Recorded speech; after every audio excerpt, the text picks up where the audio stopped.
ಓ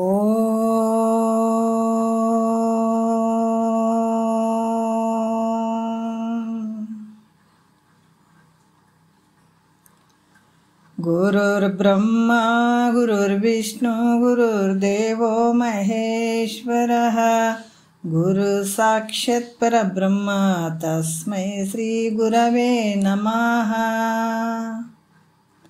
ಧ್ಯಾನ ಮೂಲ ಗುರುಮೂರ್ತಿ ಪೂಜ್ಯ ಮೂಲ ಗುರುಪಾದ ಮಂತ್ರ ಮೂಲ ಗುರುವಾಕ್ಯ ಮುಕ್ತಿ ಮೂಲ ಗುರುಕೃಪಃ. ಶ್ರೋತ್ರಿಯ ಬ್ರಹ್ಮನಿಷ್ಠ ಸದ್ಗುರು ಬಸವಾನಂದರ ಪಾದಕಮಲಗಳಿಗೂ ಅವರ ಪ್ರತಿರೂಪದಂಥ ನಿಜಗುಣಪ್ಪನವರ ಪಾದಕಮಲಗಳಿಗೂ ನನ್ನ ದೀರ್ಘದಂಡ ಪ್ರಣಾಮಗಳನ್ನು ಸಲ್ಲಿಸುತ್ತಾ, ಸದ್ಗುರು ಮಾರ್ತಂಡ ಸಾವಯವ ಸದ್ಗುರುಗಳ ಪಾದಕಮಲಗಳಿಗೂ ಹಾಗೂ ರಾಯಪ್ಪ ಸದ್ಗುರುಗಳ ಪಾದಕಮಲಗಳಿಗೂ ನನ್ನ ದೀರ್ಘದಂಡ ಪ್ರಣಾಮಗಳನ್ನು ಸಲ್ಲಿಸುತ್ತಾ, ಗುರು ಸ್ವರೂಪರಾದಂಥ ನನ್ನ ಪತಿದೇವರಿಗೂ ಕೂಡ ನನ್ನ ದೀರ್ಘದಂಡ ಪ್ರಣಾಮಗಳನ್ನು ಸಲ್ಲಿಸುತ್ತಾ, ಮನದಲ್ಲಿ ಸ್ಮರಿಸಿಕೊಳ್ಳುತ್ತಾ ತಮ್ಮೆಲ್ಲರಿಗೂ ವಂದಿಸುತ್ತಾ, ಇವತ್ತಿನ ಕೈವಲ್ಯ ಪದ್ಧತಿ ಒಳಗೆ ಜೀವ ಸಂಬೋಧನಾ ಸ್ಥಳದ ಭಾಳಷ್ಟು ವಿಶೇಷವಾದಂಥ ನಾವು ಪದ್ಯಗಳನ್ನು ನೋಡ್ತಾ ಇದ್ದೀವಿ. ಹಿಂದಿನ ವಿಚಾರದಲ್ಲಿ ಕೂಡ ನಿಜಗೊಂಡ್ರೆ ಬಹಳಷ್ಟು ಅದ್ಭುತವಾಗಿ ಹೇಳಿದಂಥ ವಿಚಾರ, ಅಜ್ಞಾನಿ ಅಲ್ಲವೇ ನೀನು ಜೀವನೇ, ಸುಜ್ಞಾನಿ ಎಂದು ನುಡಿಯುವರೇ ಬಲ್ಲವರು. ಯಾರು ಬಲ್ಲವರು? ನಿನಗೆ ಅಜ್ಞಾನಿ ಅಲ್ಲದೆ ಏನು ಸುಜ್ಞಾನಿ ಅಂತ ಹೇಳಕ್ಕೆ ಸಾಧ್ಯ ಏನು ಅನ್ನುವಂಥ ವಿಚಾರಗಳನ್ನು ಅವು ನುಡಿಗಳಲ್ಲಿ ಹಲವಾರು ವಿಚಾರಗಳನ್ನು ನಮ್ಗೆ ಹೇಳ್ಕೊಂಡು ಬಂದರು. ಈಗ ಹೇಳ್ತಾರೆ,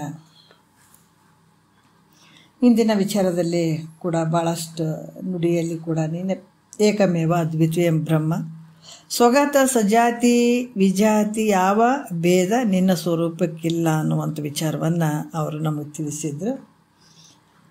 ಅದಕ್ಕೆ ವ್ಯತಿರಿಕ್ತವಾಗಿ ನಿನ್ನ ಸ್ವರೂಪ ಬಿಟ್ಟರೆ ಬೇರೆ ಏನೂ ಇಲ್ಲ.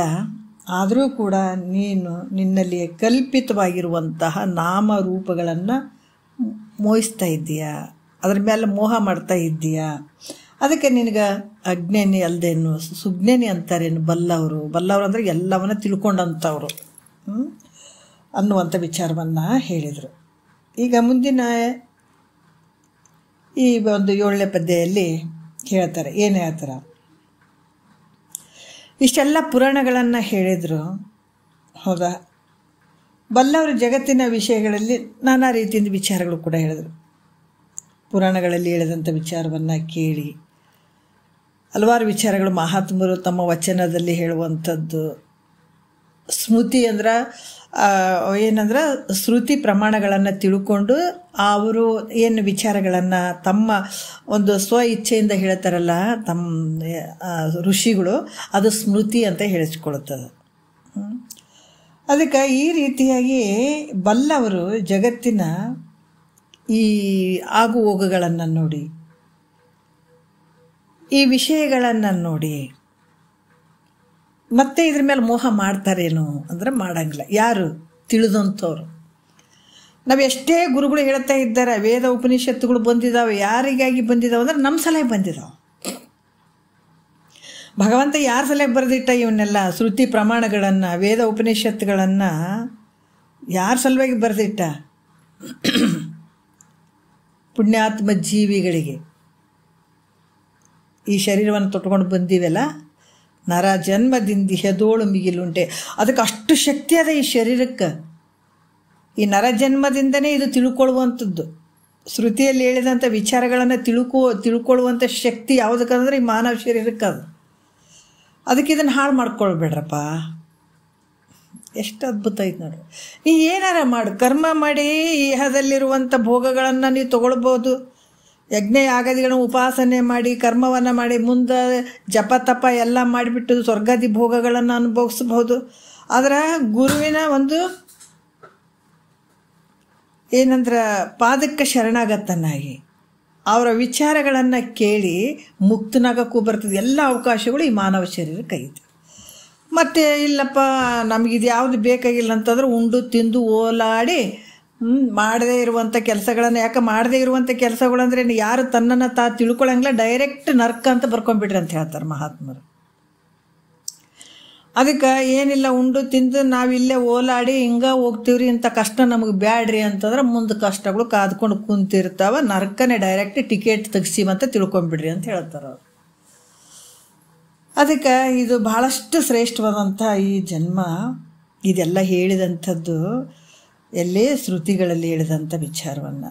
ಆಮೇಲೆ ಈ ಪುರಾಣಗಳಲ್ಲಿ ಕೆಲವೊಂದು ನೀತಿ ಕಥೆಗಳು ಹೇಳಿರ್ತಾರೆ, ನಾನಾ ರೀತಿಯಿಂದ ಹೇಳಿರ್ತಾರೆ. ಅದರ ಆಗು ಹೋಗುಗಳನ್ನು ನೋಡಿ ಬಲ್ಲವರು ಮತ್ತು ವಿಷಯಗಳನ್ನು ಮೋಹ ಮಾಡ್ತಾರೇನು ಅಂತಂದ್ರೆ ಮಾಡಂಗಿಲ್ಲ ಅನ್ನುವಂಥ ವಿಚಾರವನ್ನು ಭಾಳ ಅದ್ಭುತವಾಗಿ ಹೇಳುತ್ತಾರೆ ಅವರು.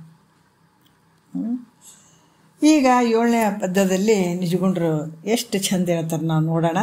ಕಂಡು ಕೇಳಿ ಮತ್ತೆ ಮೋಹಿಪರೇ ಬಲ್ಲವರು, ಭೂಮಂಡಲದ ಭೋಗ ಪೂಗವ ನತಿಗಳಿಯದೆ.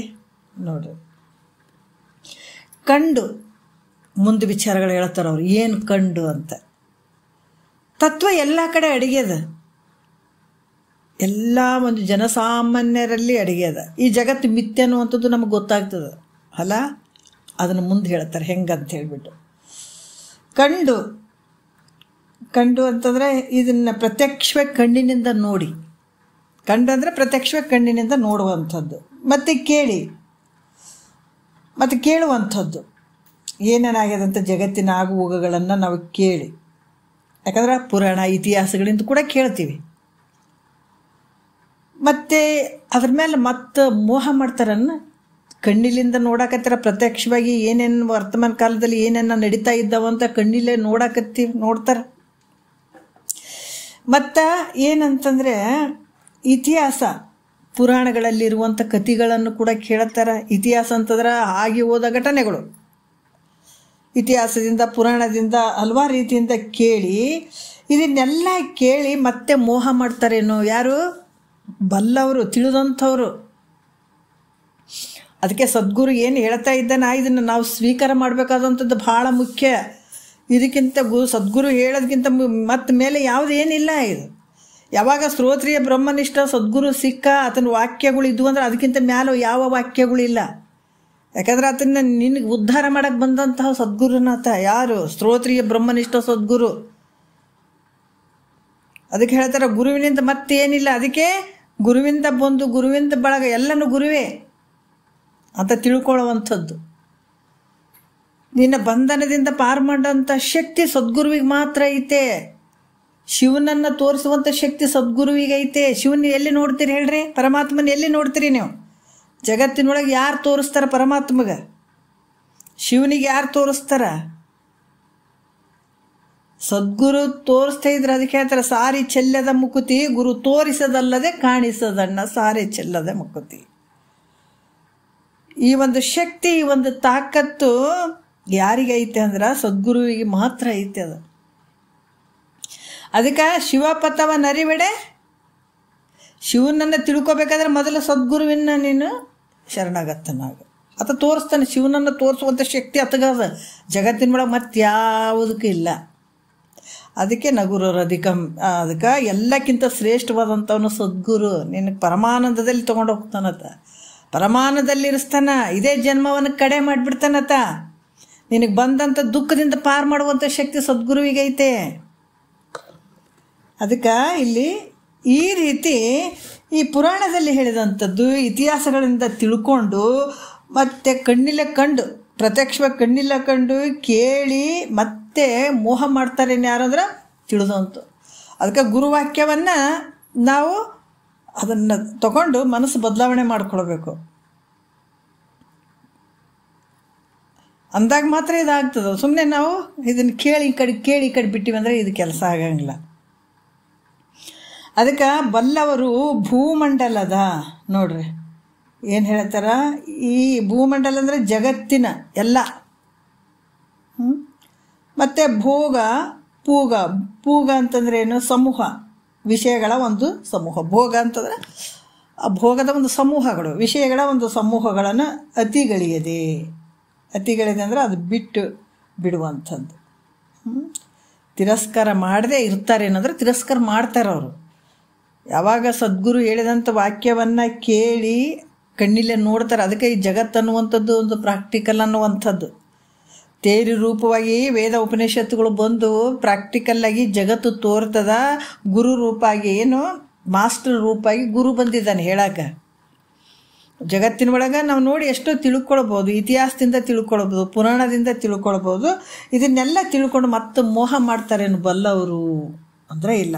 ಯಾಕಂದ್ರೆ ಇರುವಂಥದ್ದು ಚೈತನ್ಯ ಸ್ವರೂಪ ಇರುವಂಥದ್ದು ಒಂದೇ ಅದು. ಆ ಚೈತನ್ಯ ಸ್ವರೂಪ ಯಾರ್ದದು? ನಿನ್ನ ಸ್ವರೂಪ ಚೈತನ್ಯ ಸ್ವರೂಪದಿಂದ ಕೂಡಿದಂಥದ್ದು ಒಂದೇ ಇರುವಂಥದ್ದು. ಈಗ ನಾವೆಲ್ಲರೂ ಅದೀವಿ, ಶರೀರಗಳು ಭಿನ್ನ ಭಿನ್ನ ಅದಾವ, ಒಳಗಡೆ ಇರುವಂಥ ಚೈತನ್ಯ ಒಂದೇ ಇರುವಂಥದ್ದು. ಅದು ಯಾವುದು? ನಿನ್ನ ಸ್ವರೂಪ. ಇದು ಯಾರು ಹೇಳ್ತಾರ? ಇವ್ರು ಹೇಳ್ತಾರಂತಲ್ಲ, ಸ್ಮೃತಿಯಲ್ಲಿ ಹೇಳಿದಂಥ ವಿಚಾರಗಳನ್ನು ಹೇಳ್ತಾ ಇದ್ದೀನಿ ಅಂತಾರೆ ನಿಜಗೊಂಡ್ರು. ನೋಡ್ರಿ, ಅದಕ್ಕೆ ಅವರು ಅಷ್ಟೆಲ್ಲ ಬರೆದ್ರೂ ಕೂಡ ನಾನು ಹೇಳಿದ್ದೀನಿ ಅಂತ ಒಂದು ಚೂರು ಹಮ್ಮಿಲ್ಲ ಯಾರಿಗೆ, ನಿಜಗೊಂಡ್ರಿಗೆ. ಅದಕ್ಕೆ ಹೇಳ್ತಾರೆ, ಪ್ರತಿಯೊಂದು ವಿಷಯದಲ್ಲಿ ಒಂದು ಸ್ವಾರ್ಥ ಅಡಗಿತ್ತಂದ್ರೆ ಆ ಕೆಲಸ ಶುದ್ಧ ಆಗಂಗಿಲ್ಲ. ಅಲ್ಲಿ ಯಾವುದೇ ಕೆಲಸ ನಾವು ಲೌಕಿಕದರಲ್ಲೇ ತಗೊಳ್ಳಿ, ಯಾವುದರಲ್ಲೇ ತಗೊಳ್ಳಿ, ಯಾವುದೇ ಒಂದು ಕೆಲಸ ಮಾಡಬೇಕಾದ್ರೆ ನಮ್ಮ ಮನಸ್ಸು ಎಷ್ಟು ಪರಿಶುದ್ಧವಾಗಿ ಆ ಕೆಲಸವನ್ನು ಮಾಡ್ತೀವಿ ಅಷ್ಟೇ ಸಕ್ಸಸ್ ಆಗ್ತದೆ. ಅದ್ರಾಗ ಒಂದು ಚೂರು ಸ್ವಾರ್ಥ ಭಾವನೆ ಇತ್ತು ಅಂದರೆ ಕೆಟ್ಟು ಹೋಗ್ತದೆ ನೋಡ್ರಲ್ಲಿ. ಅದಕ್ಕೆ ನಿಜಗೊಂಡ್ರದ್ದು ನೋಡ್ರಿ ಹೆಂಗೆ ಹೇಳ್ತಾರೆ ಅವರು. ನಾನು ಹೇಳಿನ್ರಿ ಅಂತ ಅನ್ಬೋದಾಗಿತ್ತವು. ಯಾಕಂದ್ರೆ ಅವರೇ ಬರೆದದ್ದಿದೆಲ್ಲ, ಎಲ್ಲ ವೇದ ಉಪನಿಷತ್ತುಗಳ ಒಂದು ಸಾರನ್ನೇ ಬರೆದಂಥದ್ದು. ಕೈವಲ್ಯ ಪದ್ಧತಿ ಒಂದು ಏನು 5 ಸ್ಥಳಗಳನ್ನು ಇಟ್ಟಿದ್ದಾರೆ. ನಾವು ಪಕ್ಕ ಕೇಳಿದ್ರೆ ಜಗತ್ತಿನಾಗಿರುವಂಥ ಎಲ್ಲ ಜ್ಞಾನಗಳನ್ನು ಪಡ್ಕೊಂಡಂಗಿದು. ಅಷ್ಟೊಂದು ಉತ್ಕೃಷ್ಟವಾದಂಥದ್ದು ನಿಜಗೊಂಡ್ರು ಬರೋದಂಥ ವಿಚಾರಗಳು. ಒಂದು ಚೂರು ಹೇಳಂಗಿಲ್ಲ ನೋಡ್ರಿ. ಅಷ್ಟೆಲ್ಲ ತಿಳ್ಕೊಂಡು ನಾವೇನೋ ಒಂದು ಸ್ವಲ್ಪ ತಿಳ್ಕೊಂಡು ನನ್ನಂಥ ಪಂಡಿತರೇ ಯಾರಿಲ್ಲ, ನಾ ಅಷ್ಟು ತಿಳ್ಕೊಂಡಿದ್ದೀನಿ, ಇಷ್ಟು ತಿಳ್ಕೊಂಡಿದ್ದೀನಿ ಹಿಂಗ್ರಿ ಅಂತ ನಾವು ನಮ್ಮೆಲ್ಲ ಇದು ಮಾಡ್ಕೊಂಡು ಹೇಳ್ತೀವಿ. ನಾವೇ ಹೇಳ್ತಾ ಇದ್ದೀವಿ ರೀ ಅಂತ ಹೇಳ್ತೀವಿ. ಬಟ್ ಅವ್ರು ಇಷ್ಟೆಲ್ಲ ಹೇಳಿದ್ರು ಕೂಡ ಇದು ನಾನು ಹೇಳೋದಂಥದ್ದಲ್ಲ, ಇದು ಚೈತನ್ಯ ಇರುವಂಥದ್ದು ಒಂದೇ ಅದ, ಅದು ನಿನ್ನ ಸ್ವರೂಪ ಅದ ಅಂತ ಹೇಳಿಬಿಟ್ಟು ಸ್ಮೃತಿಗಳು ಹೇಳ್ತಾ ಇದ್ದಾವ ಅಂತ ಹೇಳ್ತಾರೆ ಅವರು. ಒಂದು ಕರುಣೆ ನೋಡ್ರಿ, ಎಂಥ ಕರುಣೆ ಅಂತಂದ್ರೆ, ಯಾರಾದರೂ ಇಷ್ಟೆಲ್ಲ ಶಿಷ್ಯರುಗಳು ಎಲ್ಲ ಕೇಳ್ತಿರ್ತಾರೆ, ಮುಮುಕ್ಷತ್ವ ಭಾವದಿಂದ ಕುಂತು ಕೇಳ್ತಿರ್ತಾರ. ಒಂದು ವೇಳೆ ಅವರಿಗೆ ಏನು ನಿಜಗೊಂಡ್ರು ಹಿಂಗೆ ಹೇಳ್ತಾರಂತ ಏನಾದರೂ ಒಂದು ಆ ಭಾವ ಬಂದು ಮತ್ತು ಈ ಶಾಸ್ತ್ರಕ್ಕೆ ಹಿಮ್ಮುಖ ಆಗಿಬಿಡ್ತಾರೇನೋ, ಹಂಗಾಗೋದು ಬೇಡ. ಹೌದು, ಹೇಳ್ತಾ ಇಲ್ಲ ಕರೆಕ್ಟು, ಇದು ನಿಜಗೊಂಡ್ರು ಅಷ್ಟೇ ಹೇಳಿಲ್ಲ, ವೇದ ಉಪನಿಷತ್ತುಗಳಲ್ಲಿ ಹೇಳಿದಂಥದ್ದೈತೆ ಮತ್ತು ಸ್ಮೃತಿಯಲ್ಲಿ ಹೇಳಿದಂಥದ್ದೈತೆ, ಇಂಥದ್ದು ನಿಜಗೊಂಡ್ರು ಹೇಳಕ್ಕೆತ್ತಾರ ಅಂತ ಮತ್ತೆ ನಿಮ್ಮ ಮನಸ್ಸಲ್ಲಿ ಶ್ರದ್ಧೆ ಬರ್ತದೆ, ಬಂದು ಮತ್ತೆ ಕಂಟಿನ್ಯೂ ಮಾಡ್ತಾರೆ ಅನ್ನುವಂಥ ಕರುಣೆ ನೋಡ್ರಿ. ಅಂತ ಕರುಣೆ ಅದು, ಹೇಳುವಂಥ ಉದ್ದೇಶ ಕರುಣೆ ಅದು. ಯಾರು ಇದರಿಂದ ವಿಮುಕ್ತರಾಗಬಾರ್ದು. ಇದನ್ನು ಚೆನ್ನಾಗಿ ಕೇಳಿಕೊಂಡು ಶ್ರವಣ ಮಾಡಿಕೊಂಡು ಮನನ ಮಾಡಿಕೊಂಡು ನಿಧಿಧ್ಯಾಸನ ಮಾಡಿಕೊಂಡು ಆ ಸ್ವರೂಪದ ಆನಂದದಲ್ಲಿ ಇರಲಿ, ಜನ್ಮ ಸಾರ್ಥಕ ಮಾಡ್ಕೊಳ್ಳಿ ಅನ್ನುವಂಥ ಒಂದು ಕರುಣೆ ಎಷ್ಟಿರ್ಬೋದು ಅಂತ ಇದ್ರ ಮೇಲೆ ಗೊತ್ತಾಗ್ತದೆ ನಮಗೆ. ಅದಕ್ಕೆ ಈಗಿದ್ದರೂ ಈ ಶ್ರುತಿ ಪ್ರಮಾಣಗಳು ಇಷ್ಟೆಲ್ಲ ಇದ್ದರೂ ಕೂಡ ಚೈತನ್ಯ ಇರುವಂಥದ್ದು ಒಂದೇ ಐತೆ, ಅದು ನಿನ್ನ ಸ್ವರೂಪ ಐತಂತ ಹಿಂಗೆ ಇದ್ದರೂ ಕೂಡ ನೀನು ಅದನ್ನು ತಿಳಿದೆ ವ್ಯರ್ಥವಾಗಿ ನಾಮರೂಪಗಳನ್ನು ಮೋಹ ಮಾಡ್ತೀಯಲ್ಲ. ಅದಕ್ಕೇನು ಹೇಳ್ತಾರೆ? ಅದಕ್ಕೆ ಬಲ್ಲವರು ಪ್ರತ್ಯಕ್ಷವಾಗಿ ಕಣ್ಣಿನಿಂದ ನೋಡ್ತಾರ, ಮತ್ತು ಪುರಾಣ ಇತಿಹಾಸ ಇವೆಲ್ಲವುಗಳನ್ನು ಕೇಳಿ ಜಗತ್ತಿನಲ್ಲಿ ಏನಿರ್ತಕ್ಕಂಥ ಎಲ್ಲ ಏನು ಭೋಗಿಸ್ಲಿಕ್ಕೆ ಯೋಗ್ಯವಾದಂಥ ವಿಷಯಗಳನ್ನು ತಿರಸ್ಕಾರ ಮಾಡ್ತಾರ. ಅವುಗಳನ್ನು ಎಂದಾದರೂ ಮೋಹಿಸ್ತಾರೇನಾ? ಇಲ್ಲ. ಮಹಾತ್ಮರು ಹಂಗೆ ಮಾಡಿದರು. ಅವ್ರಿಗೂ ಮದುವೆ ಆಗ್ಬೋದಾಗಿತ್ತು, ರೊಕ್ಕ ರೂಪಾಯಿ ಮಾಡ್ಬೋದಾಗಿತ್ತು, ಜಗತ್ತಿನ ಅವರು ಚಂದ ಸಂಸಾರ ಮಾಡಬಾರ್ದಂತಲ್ಲ, ಆದರೆ ಅವರು ಪ್ರತ್ಯಕ್ಷವಾಗಿ ಕಂಡ್ರು ಏನೇನಾಗ್ತದೆ ಅಂತನ್ನುವಂಥದ್ದು. ಅದಕ್ಕೆ ಸಿದ್ಧಾರೂಢರಿಗೆ ಹೇಳಿದ್ರು, ಅಲ್ರಿ ಯಾವುದ್ರಾಗ ಯಾವ ಶಾಸ್ತ್ರದಾಗ ಬರೆದಿಲ್ಲ ಸಂಸಾರ ಮಾಡಬಾರ್ದಂತೇಳಿ. ಮದುವೆ ಆಗ ಅನ್ನೋದೈತೆ, ಸಂಸಾರ ಅನ್ನೋದೈತೆ. ಸಂಸಾರ ಮಾಡಿದವ್ರನ್ನೂ ಮುಕ್ತರಾಗಿದ್ದಾರೆ, ರಾಜ್ಯಭಾರ ಮಾಡಿದವರು ಮುಕ್ತರಾಗಿದ್ದಾರೆ, ಎಲ್ಲ ಮಾಡಿದವರು ಮುಕ್ತರಾಗಿದ್ದಾರೆ. ಹೌದಾ? ಮನೆ ಬಿಟ್ಟು ಹೋಗಿ ಸನ್ಯಾಸಿ ಆದವರು ಮುಕ್ತರಾಗಿದ್ದಾರೆ, ಮನೆಯಾಗ ಇದ್ಕೊಂಡು ಸಂಸಾರ ಮಾಡೋರು ಮುಕ್ತರಾಗಿದ್ದಾರೆ, ಮತ್ತು ರಾಜ್ಯ ಮಾಡ್ಕೊತ ಕೂಡ ಮುಕ್ತರಾಗಿದ್ದಾರೆ.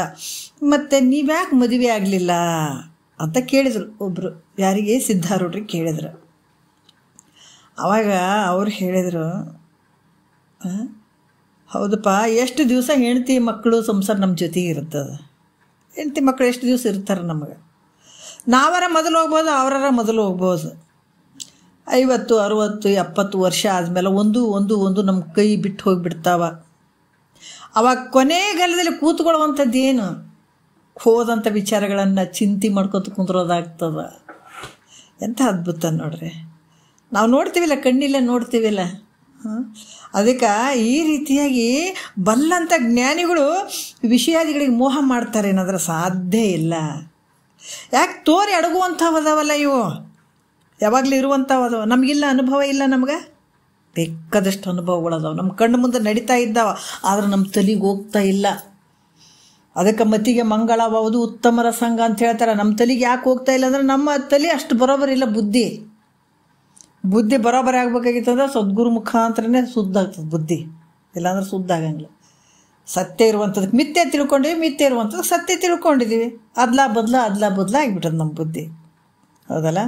ಹಾಗಾಗಿ ಇಲ್ಲಿ ಕೂಡ ಏನು ಹೇಳ್ತಾರೆ, ಇದನ್ನು ಪ್ರತ್ಯಕ್ಷವಾಗಿ ಕಂಡಂಥವ್ರು, ಇತಿಹಾಸ ಪುರಾಣಗಳಲ್ಲಿ ಆದಂಥ ಘಟನೆಗಳನ್ನು ಕೇಳಿದಂಥ ಒಂದು ಬಲ್ಲವರು ಈ ಜಗತ್ತಿನಲ್ಲಿ ವಿಷಯಾದಿಗಳದಾವ. ಮತ್ತು ಇದನ್ನು ಅವರು ಭೋಗಿಸಿದ್ರು. ಇದನ್ನು ಏನಂದ್ರೆ ಇದು ನಿತ್ಯ ಅಲ್ಲ, ಇದು ಅನಿತ್ಯವಾಗಿರುವಂಥದ್ದು, ಇದು ದುಃಖಕ್ಕೆ ತೊಗೊಂಡು ಹೋಗಿರುವಂಥ ವಿಷಯಗಳು ಅಂತ ಅವ್ರು ಬಿಟ್ಟರು. ಇವನ್ನೆಲ್ಲ ಬಿಟ್ಟರು. ನಾವು ಅದು ಸತ್ಯ ಅಂತ ಮಾಡಕತ್ತೀವಲ್ಲ, ಜ್ಞಾನಿಗೆ ನಮಗೆ ಬಹಳ ವ್ಯತ್ಯಾಸ ಐತೆ. ಅವ್ರು ಬಿಟ್ಟಂಥ ವಿಷಯಾದಿಗಳನ್ನು ನಾವು ಸತ್ಯ ಅಂತ ಮಾಡಕತ್ತೀವಲ್ಲ, ವ್ಯತ್ಯಾಸಗಳು ಭಾಳ ಅದಾವೆ ಇದಕ್ಕೆ. ಅದಕ್ಕೆ ಇವೆಲ್ಲ ತಿಳ್ಕೊಂಡಂಥವ್ರು ಮಹಾತ್ಮರು, ಈ ಬಲ್ಲಂಥವ್ರು ಇವುಗಳನ್ನು ತಿರಸ್ಕಾರ ಮಾಡ್ತಾರೆ. ವಿಷಯಾದಿಗಳನ್ನು ಯಾವತ್ತೂ ಮೋಹಿಸುವುದಿಲ್ಲ, ಮೋಹ ಮಾಡಂಗಿಲ್ಲ ಇದ್ರ ಮೇಲೆ ಅನ್ನುವಂಥ ವಿಚಾರವನ್ನು ಇಲ್ಲಿ ಹೇಳ್ತಾರೆ. 1ನೇ ನುಡಿಯಲ್ಲಿ ನೋಡೋಣ ಎಷ್ಟು ಅದ್ಭುತವಾಗಿ ಹೇಳ್ತಾರೆ. ಪ್ರತ್ಯಕ್ಷವಾಗಿ ವಿಷಯಗಳನ್ನು ನಾಶ ಆಗುವುದನ್ನು ಕಣ್ಣಿನಿಂದ ನೋಡುವಂಥದ್ದು. ಇದು ಶಾಸ್ತ್ರ ಹೆಂಗದಂತಂದ್ರೆ ಬೇರೆ ಎಲ್ಲಿಲ್ಲದು ಹೇಳುವಂಥದ್ದಲ್ಲ. ಈಗ ನಮಗೆ ನಡೀತಾವಿಲ್ಲ, ನಮ್ಮ ಪ್ರತ್ಯಕ್ಷವಾಗಿ ನಡೆಯುವಂಥದ್ದು. ನಾವು ಸ್ವಲ್ಪ ವಿಚಾರಕ್ಕೆ ತೊಗೊಳ್ಬೇಕು. ನಾವು 1ನೇ ನುಡಿಯಲ್ಲಿ ಹೇಳುತ್ತಾರೆ. ಏನು ಹೇಳುತ್ತಾರೆ, ಪ್ರತ್ಯಕ್ಷವಾಗಿ ನಮ್ಮ ಕಣ್ಣು ಮುಂದೆ ಏನೇನು ನಾಶ ಆಗ್ತಾವನ್ನುವಂಥದ್ದನ್ನು. ಪಡೆದವರ ಒಡನಾಡಿಗಳು ಬಗೆಗೊಳಿಸುವ ಮಡದಿಯರ ಒಲವು ಇವ ತನುಜರು ಒಂದಿನಿಸು ಬಿಡಲರಿದೆನಿಪ. ಬಂಧುಗಳು ಅಚ್ಚ ಸುಖಿಗಳು ಕಡುಜಾಣರುಗಳು ತಮ್ಮಿದಿರೋಳ್ ಅಳಿಯುವುದನ್ನು ಕಂಡು ಏನು ಹೇಳ್ತಾರೆ, ಕೇಳಿ ಮತ್ತೆ ಮೋಹಿಪರಿ ಬಲ್ಲವರು. ನೋಡ್ರಿ ಎಷ್ಟು ಅದ್ಭುತವಾಗಿ ಹೇಳ್ತಾರೆ. ಪಡೆದವರು ಅಂದ್ರೆ ಯಾರು? ತಂದೆ ತಾಯಿ. ಪಡೆದವರು ಮತ್ತು ತನ್ನನ್ನು ಪಡೆದಂಥವ್ರು ಅಂದರೆ ಹಡೆದಂಥವ್ರು ತಂದೆ ತಾಯಿಗಳು. ಒಡನಾಡಿಗಳು ಅಂದ್ರೆ ಜೊತೆಯಲ್ಲಿ ಇರುವಂಥವ್ರು, ಸ್ನೇಹಿತರು. ಬಗೆಗೊಳಿಸುವ ಮಡದಿಯರು ಅಂದಾಗ ನೋಡ್ರಿ, ಬಗೆಗೊಳಿಸುವ ಮಡದಿಯರಂದ್ರೆ ಹೆಂಡತಿ ಅನ್ನುವಂಥದ್ದು. ಹೆಂಡತಿ ಅದಾಳಪ್ಪ ಅಂತ ಅದು ಮನಸ್ಸಿಗೆ ಸಂತೋಷವನ್ನು ಉಂಟು ಮಾಡುವಂಥ ಎಂಡ್ರದಾರಪ್ಪ ಹೆಂಡತಿ ಅದಳಂತ ಅನ್ನುವಂಥದ್ದು. ಅದೇ ದೊಡ್ಡ ಮುಖ್ಯ ಕೆಲಸ. ಯಾಕಂತಂದ್ರೆ ಸಂಸಾರ ಅನ್ನುವಂಥದ್ದು ಹೆಂಡತಿ ಮಕ್ಕಳು ಇವೆಲ್ಲ ಅಂತ ಒಂದು ಕಲ್ಪನೆ ಇಟ್ಕೊಂಡಿರ್ತಾರೆ. ಈ ಮಡದಿಯರು ಅಂತಂದ್ರೆ ಮನಸ್ಸಿಗೆ ಸಂತೋಷವನ್ನು ಉಂಟು ಮಾಡುವಂಥ ಹೆಂಡ್ರು. ಮತ್ತು ಒಲವಿವ ಅಂತಂದ್ರೆ ಒಲವ ಪ್ರೇಮವನ್ನು ಇರುವಂಥದ್ದನ್ನು ಹುಟ್ಟಿಸುವಂಥ ಮಕ್ಕಳಿರುವಂಥದ್ದು ತನುಜರು. ಯಾಕಂದರೆ ತನುಜರು ಅಂದರೆ ಮಕ್ಕಳು. ಮತ್ತು ಒಂದು ಸ್ವಲ್ಪ ನೋಡ್ರಿ, ಈ ಬಂಧುಗಳಂತಂದ್ರೆ ಅಣ್ಣ ತಮ್ಮಂದಿರಾಗಿರ್ಬೋದು. ಅಚ್ಚ ಸುಖಿ, ಯಾಕಂದ್ರೆ ಅಚ್ಚ ಸುಖಿಗಳಂತಂದ್ರೆ ದುಃಖರಹಿತವಾದಂಥ ಸುಖ ಸಂಪತ್ತುಳ್ಳಂಥವ್ರಾಗಿರ್ಬೋದು, ಬುದ್ಧಿವಂತರಾಗಿರ್ಬೋದು. ಇವರೆಲ್ಲರೂ ಬರ್ತಾರೆ ಇದರಲ್ಲಿ. ಅದಕ್ಕೇನು ಹೇಳ್ತಾರ, ತಂದೆ ತಾಯಿಗಳು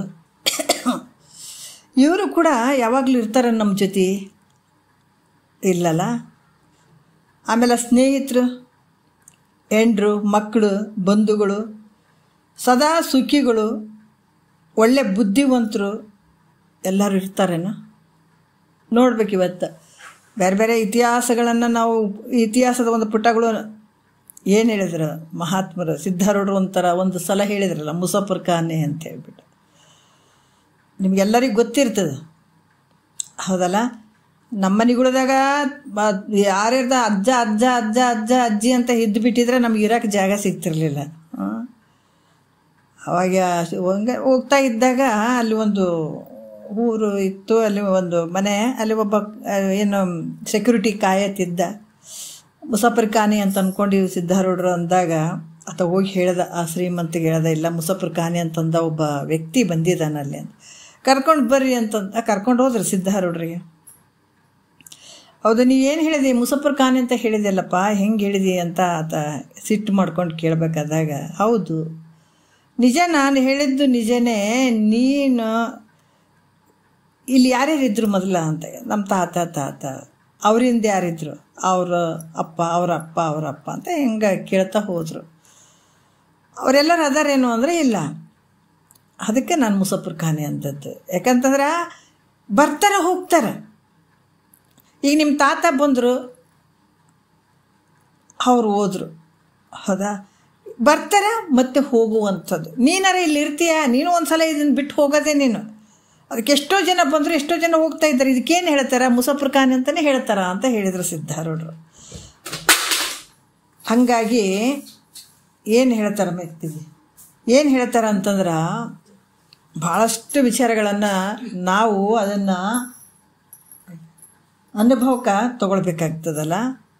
ಹೆಂಗಂತಂದ್ರೆ ಪ್ರತಿಯೊಬ್ಬರು ಮನೆಯಲ್ಲಿ ನಡೆದಂಥ ಒಂದು ಘಟನೆಗಳಿವು. ಹೀಗಾಗಿ ಇಂಥ ಒಂದು ಯಾರು ಇಲ್ಲಿ ಹೆಂಡ್ರಾಗಿರ್ಬೋದು, ಮಕ್ಕಳಾಗಿರ್ಬೋದು, ಬಂಧುಗಳಾಗಿರ್ಬೋದು, ಬುದ್ಧಿವಂತರಾಗಿರ್ಬೋದು, ತಮ್ಮ ಎದುರಲ್ಲಿ ನಾಶ ಆಗ್ತಾ ಇದ್ದಾರೆ, ಹೋಗ್ತಾ ಇದ್ದಾರೆ. ನಾವೆಷ್ಟು ನೋಡ್ತಾ ಇದ್ದೀವಲ್ಲ, ಈಗ ನಮ್ಮ ಎದುರುಗಡೆನೇ ಇವರೆಲ್ಲ ನಾಶ ಆಗುವಂಥದ್ದನ್ನು ಪ್ರತ್ಯಕ್ಷವಾಗಿ ಕಂಡಂಥ ಬಲ್ಲವರು ಇದು ಸತ್ಯ ಅಂದ್ಕೊಂಡು, ಈ ಸಂಸಾರ ಭಾಳ ಸತ್ಯ ಐತಪ್ಪ ಅಂತ ಇದರಲ್ಲಿ ಮನಸ್ಸಿಟ್ಕೊಂಡು ಅವ್ರೇನಾರ ವ್ಯವಹಾರ ಮಾಡ್ತಾರೇನೋ ಅಂದರೆ ಇಲ್ಲ ನೋಡ್ರಿ. ಯಾಕಂತಂದ್ರೆ ಇವೆಲ್ಲ ಈ ವಿಷಯಗಳನ್ನು ಯಾವತ್ತೂ ಅವ್ರು ಮೋಹ ಮಾಡಂಗಿಲ್ಲ ಅನ್ನುವಂಥ ವಿಚಾರ, ಪ್ರತ್ಯಕ್ಷವಾಗಿ ಕಂಡಂಥ ವಿಚಾರಗಳು ಯಾವುವು ಇಲ್ಲಿ ಉಳಿಲಿಕ್ಕೆ ಸಾಧ್ಯ ಇಲ್ಲ. ಈಗಿದ್ದವ್ರು ಇನ್ನೊಂದು ಸಲ ಇರೋಂಗಿಲ್ಲ. ಈ ಶರೀರ ಅನ್ನುವಂಥದ್ದು ಎಷ್ಟು ಮಿಥ್ಯ ಅನ್ನೋವಂಥದ್ದು ನಮಗೆಲ್ಲರಿಗೂ ಗೊತ್ತಿದೆ. ಒಂದು ಕ್ಷಣದಲ್ಲಿ ಏನಾಯಿತು ಗೊತ್ತಿಲ್ಲ. ಹುಟ್ಟಿನಿಂದ ಏನದು ಆಯುಷ್ಯ ಮುಗೀತು ಅಂದ್ರೆ ಮಧ್ಯದ ಹೋರಾಟ ಏನೈತಿ ಎಲ್ಲ ಶೂನ್ಯ ಆಗಿಬಿಡ್ತದೆ ನೋಡ್ರಿ. ಶೂನ್ಯ, ಏನಿಲ್ಲ. ಎಷ್ಟು ಓದೇನ್ರಿ, ಎಷ್ಟು ಬರ್ದನ್ರಿ, ಎಂಥ ಒಂದು ಅಧಿಕಾರತ್ವ ತೊಗೊಂಡನ, ಎಷ್ಟು ಮೆರೆದಾಡನಂದ್ರೆ ಎಲ್ಲ ಶೂನ್ಯ ಹೋಯ್ತಿಲ್ಲ. ಹೆಂಗೆ ನೀರಿನ ಏನು ಸಮುದ್ರದ ದಡದಲ್ಲಿ ಅಕ್ಷರ ಲಿಪಿ ಇದ್ದಂಗೆ ಅದು. ಯಾವಾಗ ಬಂದು ನೀರು ಹೊಡ್ಕೊಂಡು ಹೋಗ್ಬಿಡ್ತೀನಿ, ಏನು ಬರೆದ್ರು ಕೂಡ ಹೆಂಗೆ ಅಳಿಸಿ ಹೋಗ್ಬಿಡ್ತದ, ಹಂಗೆ ನೀನು ಏನು ಮಾಡಿದಂಥ ವ್ಯವಹಾರ ಎಲ್ಲ ಅಳಿಸಿ ಹೋಗ್ಬಿಡ್ತದೆ. ಅದಕ್ಕೆ ಹೇಳ್ತಾರೆ ಇಲ್ಲಿ, ಯಾವುದು ಏನೇ ಮಾಡಿದ್ರು ಕೂಡ, ನೀನು ಏನೇ ವ್ಯವಹಾರ ಮಾಡಿದ್ರು ಕೂಡ ಯಾವುದು ಇಲ್ಲಿ ನಿನಗೆ ತೊಟ್ಟಂಥ ಈ ಶರೀರ ಕೂಡ ನಿನಗೆ ಶಾಶ್ವತ ಅಲ್ಲ, ಅದು ಹೋಗೇ ಬಿಡ್ತದೆ. ಹಾಗಾಗಿ ಇದನ್ನು ತಿಳ್ಕೊಂಡಂಥವ್ರು ಮತ್ತೆ ಈ ಶರೀರದ ಮೇಲೆ ಮೋಹ ಮಾಡ್ತಾರೇನ, ಮತ್ತು ಇದಕ್ಕೆ ಸಂಬಂಧಪಟ್ಟದ್ರ ಮೇಲೆ ಮೋಹ ಮಾಡ್ತದೇನು? ಏನು ಇರ್ತದೆ ಹೇಳ್ರಿ ಇಲ್ಲಿ? ಏನೊಂದಿಲ್ಲ. ಅದಕ್ಕೆ ಇದ್ರ ಮೇಲೆ ಒಂದು ಸಣ್ಣದ ಒಂದು ಬರ್ತ ನಿಮಗೆಲ್ಲ ಗೊತ್ತಿರ್ತದೆ ಇದು ದೃಷ್ಟಾಂತ. ಗುರುಗಳು ಶಿಷ್ಯರು ಹೋಗ್ತಾಯಿದ್ರು, ಯಾತ್ರೆಗಂತೂ ಹೋಗ್ತಾಯಿದ್ರು. ಒಬ್ಬ ಉದ್ಯಮಿ ಭಾಳಷ್ಟು ಭಕ್ತಿ ಮಾಡ್ತಿದ್ದ, ಇಲ್ಲ ಅಂತಿಲ್ಲ, ಭಾಳ ಭಕ್ತಿ ಮಾಡ್ತಿದ್ದ. ಅದನ್ನ ಬಲ್ಲಿ ಆ ಭಾವ ಇತ್ತು. ಇವ್ರನ್ನ ಕರ್ಕೊಂಡು ಮನೆಗೆ ಹೋದ. ಹೆಂಡ್ತಿಗೆ ಹೇಳ್ದ, ಗುರುಗಳು ಬಂದಿದ್ದಾರೆ, ಅವರು ವಯಸ್ಸಾಗ್ಯದ, ಅವ್ರಿಗೆ ಚಂದ ನೋಡ್ಕೊಳಪ್ಪ ಅಂತ ಹೇಳಿ ಹೆಂಡ್ತಿಗೆಲ್ಲ ಹೇಳಿಬಿಟ್ಟು ಅದಕ್ಕೆ ಸ್ವಲ್ಪ ಏನು ಊಟಕ್ಕೆ ಅದೆಲ್ಲ ಕೊಟ್ಟು ರಾತ್ರಿ ಅಲ್ಲಿರೋಕ್ಕೆ ಹೇಳಿದರು. ಅದಕ್ಕೇನಾಯಿತು, ಗುರುಗಳಿಗೇನಾಯಿತು, ಎಷ್ಟು ಒಳ್ಳೆ ಮನುಷ್ಯ ಅದಾನಲ್ಲ, ಎಷ್ಟೊಂದು ಭಕ್ತಿ ಭಾವ ಐತೆ, ಇದು ಕೆಲವು 4 ವಿಚಾರಗಳನ್ನು ಹೇಳಬೇಕು, ಒಂದು 4 ದಿವಸ ಇದ್ದು ಅನ್ನುವಂಥ ಭಾವ ಬಂತು. ಆಯಿತು ಅಂತೇಳ್ಬಿಟ್ಟು ಅವ್ರ ಮನೆಯಾಗ ಉಳ್ಕೊಂಡ್ರು. ಇದಕ್ಕೆ ಸ್ವಲ್ಪ ವ್ಯವಹಾರ ಜಾಸ್ತಿ, ಉದ್ಯಮಿ ಇದ್ದಾತ, ಭಾಳಷ್ಟು ವ್ಯವಹಾರಗಳು ಇದ್ದವು. ಮುಂಜಾನೆ 6 ಗಂಟೆಗೆ ಹೋದೋ ರಾತ್ರಿ 10 ಗಂಟೆಗೆ ಬರುವಂಥ ವ್ಯವಹಾರಗಳು ಆತನು. ಎಲ್ಲರಿಗೆ ಹಂಗೆ ಇರ್ತದೆ ನೋಡ್ರಿ. ಇದ್ದಾಗ ಏನಾಯಿತು, ಮುಂಜಾನೆ 6 ಗಂಟೆಗೆ ಮತ್ತೆ ಹೋಗ್ಬಿಟ್ಟ. ಗುರುಗಳಿಗೆ ಏನು ಅಡುಗೆ ಮಾಡ್ಬೇಕಾಗ್ಯದ ಮಾಡಿದಳು, ಊಟ ಮಾಡಿಸಿಳು, ಒಂದು ಸೇವಾದಿಗಳನ್ನು ಒಂಚೂರು ಮಾಡಿದಳು. ಮತ್ತು ರಾತ್ರಿ 10 ಗಂಟೆಗೆ ಬರತ್ತೆ. ಅಷ್ಟೊತ್ತಿಗೆ ಗುರುಗಳು ಮಲಗಿರೋರು. 4-5 ದಿವಸ ಹಂಗಾಯ್ತು, ಒಂದು ವಾರನೇ ಆಯಿತು. ಇನ್ನು ನಾವು ಹೋಗ್ಬೇಕು ಅಂತೇಳ್ಬಿಟ್ಟು ಗುರುಗಳು ರೆಡಿ ಆದರು. ಆವಾಗ ಆತ ಹೇಳ್ದ, ನೋಡು ಗುರುಗಳು ನಾಳೆ ಹೋಗ್ತಾ ಇದ್ದಾರೆ, ಒಂದಿಷ್ಟು ಟಿಫನ್ ಅದೆಲ್ಲ ಮಾಡಿಬಿಡು ಮತ್ತು ಕಳಿಸೋಣ ಅಂತೇಳಿದ. ಮುಂಜಾನೆ 6-7 ಗಂಟೆಗೆ ಅವ್ರು ರೆಡಿ ಆದರು. ರೆಡಿಯಾಗಿ ಇನ್ನು ಜೋಳಿಗೆ ಹಾಕ್ಕೊಂಡು ಇನ್ನು ಹೊರಡ್ಬೇಕಂತ ಅನ್ನೋರು ಅವ್ರು ಹೊಂಟ್ಗಳೇ. ಅವರಿಬ್ಬರು ಗಂಡ ಹೆಂಡ್ತಿ ಕಳ್ಸೋಕೆ ಬಂದಿದ್ರು ಅಲ್ಲಿ ತನ. ಒಂದು ಆತಾತ ಮುಂದಕ್ಕೆ ಹೋಗಿ ಗುರುಗಳು ಹಿಂದಕ್ಕೆ ಬಂದು ಕೇಸಿ, ಅಪ್ಪ 1 ನಿಮಿಷ ಬಾ ಅಂತಂದ್ರೆ. ಆ ವ್ಯಕ್ತಿ ಉದ್ಯಮಿ ಬಂದ, ಇದು ಒಂದು ಸಣ್ಣ ಸೂಜಿ ಕೊಡ್ತೀನಿ, ನಾವು ಯಾತ್ರೆಗೆ ಹೋಗ್ತೀವಿ, ಈ ಸೂಜಿ ಇದನ್ನ ಇಟ್ಕೋ ನೀನು, ನಾ ಯಾತ್ರೆಯಿಂದ ಬಂದ ನಂತರ ಕೊಡು ಅಂತಂದ್ರು. ಆಯ್ತು ಗುರುಗಳೇ ಅಂತ ಒಂದು ಸಣ್ಣ ಸೂಜಿ ತೊಗೊಂಡು ಇಟ್ಕೊಂಡ. ಆಮೇಲೆ ವ್ಯಕ್ತಿ ಗುರುಗಳು ಏನು ಮಾಡಿದ್ರೆ, ಶಿಷ್ಯನ ಜೊತೆ ಆತ ಸ್ವಲ್ಪ ಮುಂದಕ್ಕೆ ಹೋದರು. ಈತ ಮತ್ತು ಉದ್ಯಮಿ ಕೇಳ್ದ, ಅಪ್ಪ ಅಂತಂದ, ಏನು ಅಂತಂದ್ರೆ, ಅಲ್ಲ ನಿಮಗೆ ಮಾತ್ರ ಬಹಳ ವಯಸ್ಸಾಗ್ಯದ, ನೀವು ಯಾತ್ರೆಯಿಂದ ಯಾವಾಗ ಬರ್ತೀರಿ ಗೊತ್ತಿಲ್ಲ, ಒಂದು ವೇಳೆ ಅಂತ ಸ್ವಲ್ಪ ತಡವರಿಸ್ದ, ಏನಾರು ಆಗಿಬಿಟ್ರೆ ಈ ಸೂಜಿ ಏನು ಮಾಡಲಿ ಅಂತ ಕೇಳಬೇಕಲ್ಲ, ಮತ್ತು ಇದ್ದಾಗ ಕೇಳಬೇಕು, ಆದಮೇಲೆ ಅಯ್ಯೋ ಕೇಳಲಿಲ್ಲ ನಂಗೆ ಆಗಬಾರ್ದು ಅಂತ ಹೇಳ್ಬಿಟ್ಟು ಮತ್ತು ಏನು ಮಾಡಲಿ ಅಂತ ಕೇಳ್ದ. ಆತ ಅಂತಂದ, ಓ ಹಿಂಗೆ ಹೇಳಕತ್ತೀಯ, ಆಯಿತು ನೀನು ಬರ್ತಿದ್ದಿ, ನೀನು ಸ್ವಲ್ಪ ಲೇಟಾಗಿ ಬರ್ಬೋದು, ನಾನು ಸ್ವಲ್ಪ ಬೇಗ ಹೋಗ್ಬೋದು, ಅಲ್ಲಿ ಮ್ಯಾಲೆ ಹೋಗ್ತೀವಲ್ಲ ನೀನು ತೊಗೊಂಡು ಬಾ ಸೂಜಿ, ಮತ್ತು ಅಲ್ಲಿ ನಾನು ತೊಗೊಳ್ತೀನಿ ಬೇಕಾದ್ರೆ ಅಂತಂದದ್ದು. ನಾನು ಶರೀರ ಬಿಟ್ಟು ಹೋದ್ಮೇಲೆ ಮತ್ತು ಅಲ್ಲಿ ಕೂಡ್ತೀನಿ, ನೀನು ಶರೀರ ಬಿಟ್ಟು ಬರ್ತೀಯಲ್ಲ ಅಲ್ಲಿಗೆ, ಇಬ್ಬರು ಸೇರಿಕೊಂಡು ನೀನು ಅಲ್ಲಿ ಬರೋಕ್ಕೆ ತೊಗೊಂಡು ಬಾ ಸೂಜಿ, ನಾನು ಅಲ್ಲಿಗೆ ತೊಗೊಳ್ತೀನಿ ಅಂತಂದದ್ದು. ಅಂದಾಗ ಗುರುಗಳಂದ್ರೆ ಹಾ ಅದನ್ನ ಇನ್ನೂ ಒಂದು ನೋಡ್ರಿ, ಒಂದು ವಿಚಾರ ನಾನು ಮರ್ತೆ. ಅದನ್ನ ಮನೆ ಮೇಲೆ 100 ಜೆಂಡ ಏರಿಸಿದ್ದ, 101ನೇ ಜೆಂಡ ಕೂಡ ಅಲ್ಲಿ ನೋಡಿದ್ರು ಗುರುಗಳು. ಇಷ್ಟೆಲ್ಲ ಯಾಕೆ ಏರಿಸಿದ್ರಿ ಜೆಂಡಗಳು ಅಂತಂದಾಗ, ಒಂದೊಂದು ವರ್ಷಕ್ಕೆ ನಾನು ಏನು ಒಂದೊಂದು ಕೋಟಿ ನನ್ನ ಹತ್ರ ಜಮಾ ಆಗ್ತದ, ಆ ಕೋಟಿಯ ಒಂದು ಸಂಕೇತವಾಗಿ ಒಂದೊಂದು ಜೆಂಡ ಏರಿಸ್ತೀನಿ ಮನೆ ಮೇಲೆ ಅಂತ ಹೇಳಿದ್ದತ್ತ. ಆವಾಗ ಈ ಸೂಜಿದು ಇಲ್ಲ, ನೀನು ಬರಬೇಕಾದಾಗ ಶರೀರ ಬಿಟ್ಟು ಬರ್ತೀಯಲ್ಲ, ಮ್ಯಾಲೆ ಬಂದಾಗ ಮತ್ತೆ ನೀನು ತೊಗೊಂಡು ಬಾ, ನಾನು ತೊಗೋತೀನಿ ಅಂತ ಹೇಳಿದಾಗ ಆವಾಗ ತಂದ, ಅರೇ ಗುರುಗಳೇ ನೀವು ಹೇಳಿದಂಥ ಮಾತು ಇದು ಹೆಂಗೆ ಸರಿ ಆಗ್ತದ, ನಾ ಹೆಂಗೆ ಸೂಜಿದ ಹೆಂಗೆ ತರೋಕ್ಕಾಗ್ತದೆ ಅಲ್ಲಿಗೆ ಅಂದಾಗ ಗುರುಗಳಿಗೆ ಹೇಳಿ ಭಾಳ ಮಾರ್ಮಿಕವಾಗಿ ಒಂದು ವಿಚಾರ ಹೇಳಿದ್ರೆ, ಅಲ್ಪ ನೀವು 101 ಕೋಟಿ 101, ಯಾಕಂದ್ರೆ ಅಷ್ಟು ಕೋಟಿಯನ್ನು ಮಾಡಿ ಒಂದು 101 ಜೆಂಡವನ್ನು ಹಚ್ಚಿದ್ದೀನೇನು, ಆದ್ರೆ ಒಂದು ಸೂಜಿ ಕೂಡ ತರೋಕ್ಕಾಗಂಗಿಲ್ಲಲ್ಲೋ, ಏನು ಮಾಡ್ತೀವಿ ತಗೊಂಡು ನೋಡ್ರಿ. ಯಾಕಂದ್ರೆ ಮಾಡುವಂಥದ್ದು ಮಾಡು, ನೀನು ಗಳಿಸುವಂಥದ್ದು ಗಳಿಸು, ಬೇಡ ಅನ್ನಂಗಿಲ್ಲ. ನಾನು 8 ದಿವಸ ವಿಚಾರಗಳನ್ನು ಹೇಳೋಣ ಅಂತ ಕೂತ್ಕೊಂಡ್ರು ಕೂಡ ಒಂದು ದಿವಸ ನಿನಗೆ ಸಮಯ ಸಿಗಲಿಲ್ಲ ಕೇಳೋಕೆ. ಆದ್ರೆ ನೀನು ಏನು ಮಾಡ್ತಿದ್ದಿ ಪುಣ್ಯದ ಕೆಲಸಗಳು, ಅದು ನಿನ್ನಿಂದ ಬರ್ತದೆ. ಆದರೆ ನೀ ಗಳಿಸೇನೆ ಇಟ್ಟು ಹೋಗ್ತೀಯಲ್ಲ, ಇದು ಯಾವುದು ನಿನ್ನ ಜೊತೆ ಬರೋಂಗಿಲ್ಲಪ್ಪ, ಬರೋಂಗಿಲ್ಲ. ಏನು ಕೂಡಿಸಿ ಹಿಟ್ಟು ನೀ ಏನು ಹೋಗ್ತಿದ್ದಿದ್ದು ಯಾವುದು ನಿನ್ನ ಜೊತೆ ಬರೋಂಗಿಲ್ಲ ಅಂತ ಹೇಳಿದಾಗ ಭಾಳಷ್ಟು ಒಂದು ಸಣ್ಣ ಸೂಜಿನ ಒಯ್ಯಕ್ಕಾಗದೆ ಇದ್ದಾಗ ಏನು ಗಳಿಸಿ, ಏನು ನಿನ್ನಲ್ಲಿರುವಂಥ ಒಂದು ಪುಣ್ಯ, ಏನು ಗುರುವಾಕ್ಯವನ್ನು ಕೇಳ್ತಿದ್ದು ದೊಡ್ಡ ಕೆಲಸ ಮಾಡ್ತದೆ ನಿನ್ನಲ್ಲಿ. ಇದು ನಿಜವಾದ ಸಂಪತ್ತಿದು ಐತೆ, ಸದ್ಗುರುವಿನ ವಾಕ್ಯನೇ ನಿನಗೆ ದೊಡ್ಡ ಸಂಪತ್ತೈತೆ. ಅದಕ್ಕೆ ಇದನ್ನು ಕೇಳಿದೆ ನೀ ಎಷ್ಟು ಮಾಡ್ತಾರೆ ವ್ಯರ್ಥ ಅಲ್ಲಪ್ಪ ಅಂತ ಹೇಳಿದಾಗ ಭಾಳಷ್ಟು ಮನಸ್ಸಿಗೆ ಇದಾಯಿತು. ಸಾಷ್ಟಾಂಗ ನಮಸ್ಕಾರ ಮಾಡಿದ. ನಾನು ಏನು ಮಾಡಲಿ, ಈಗ ಸಮಯ ಮುಗೀತು ನೋಡ್ರಿ. ಅದಕ್ಕೆ ಗಾಳಿ ಬೀಸಿದಾಗ ತೂರಿಕೊಳ್ಳಿರು ಅಂತ ಹೇಳ್ತಾರೆ. 8 ದಿವಸ ಸದ್ಗುರುನಾಥ ಹೇಳಕ್ಕೆ ಕೂತ್ಕೊಂಡಿದ್ದ, ಆದ್ರೆ ಪಡ್ಕೊಳಕ್ಕಾಗಲಿಲ್ಲ. ಸಮಯ ಮುಗೀತು. ಅವ್ರು ನೀ ಏನು ಕೊಟ್ಟರೆ ಇರ್ತಾರೇನು, ಆ ವಾಕ್ಯಗಳು ನಿನಗೆ ಸಿಗ್ತವೇನೋ, ಮುಗೀತು. ನಿನ್ನ ಆಯುಷ್ಯದಲ್ಲಿ ಏನು ಪುಣ್ಯದ ಭಾಗ ಇತ್ತು ಕಳ್ಕೊಂಡು ಬಿಟ್ಟು. ಅವಾಗ ನಾನು ಏನು ಮಾಡಲಿ, ಈಗ ನಿಮಗೆ ಇರು ಅನ್ನೋಕ್ಕೂ ನನಗೆ ಸಾಧ್ಯ ಇಲ್ಲ. ಅದಕ್ಕೆ ನಾನು ಏನು ಮಾಡಲಿ ಗುರುಗಳೇ, ನನಗೆ ಬೇಡ, ಏನು ಸಂಸಾರ ಬೇಡ, ನಾನು ನಿಮ್ಮ ಜೊತೆನೇ ಬರ್ತೀನಿ ನಾನು ಅಂತ ಹೇಳೋದು.